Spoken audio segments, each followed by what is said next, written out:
José María, ¿cómo estás? Bienvenido. Muchas gracias. Y te quiero traer un poquito a la Argentina y la influencia, Sí. porque un poco la idea de esta trama es meternos en la influencia verdadera de Bergoglio en la Argentina. Y hay muchas, en la política argentina, ¿no? Muchas evidencias de que Bergoglio habría influido en la reunificación del peronismo. Una de ellas, te digo cuál es.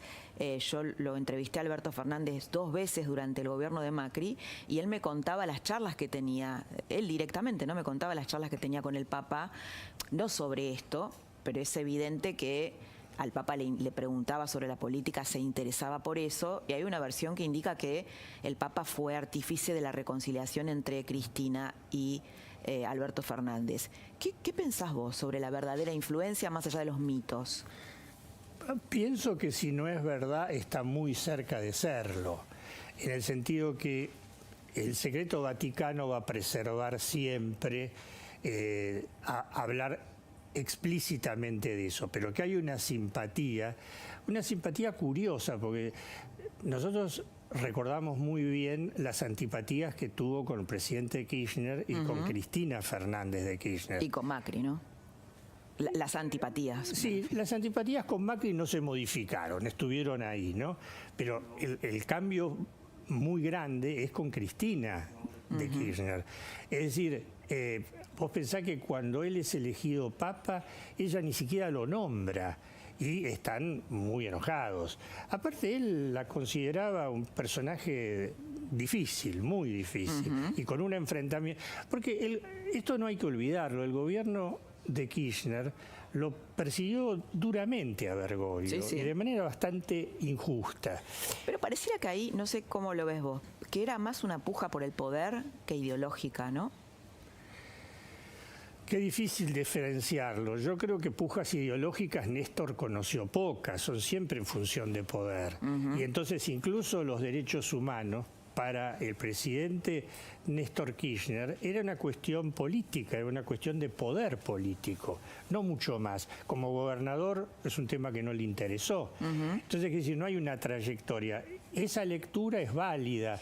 Ahora, que el Papa tiene muchas más simpatías con el peronismo en la Argentina que no con otras expresiones políticas es un hecho. Sin olvidar que la mayor parte de los políticos confesó muchas veces haberse encontrado con él cuando era cardenal de Buenos Aires y tener muy buen trato.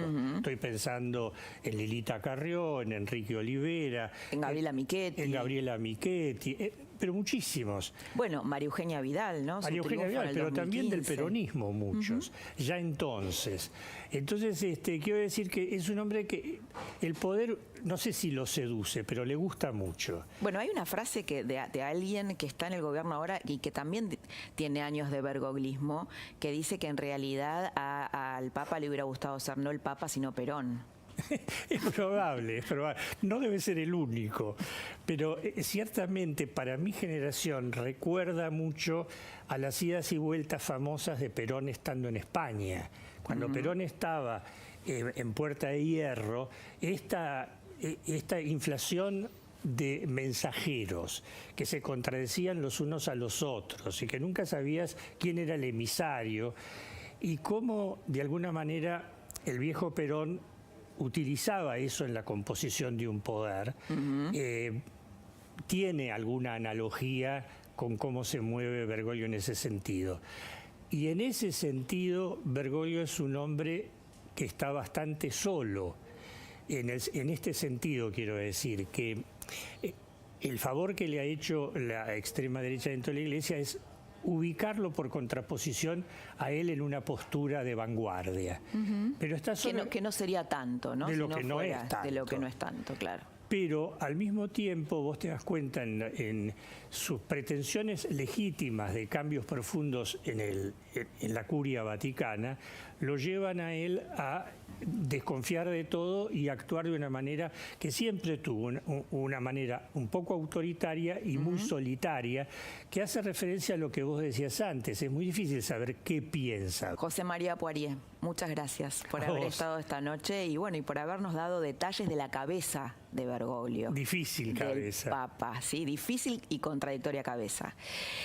En un ratito, quédate, porque vamos a ir al Bergoglio, al Papa íntimo. Vamos a traer aquí a José Ignacio Bergoglio, el sobrino de Francisco.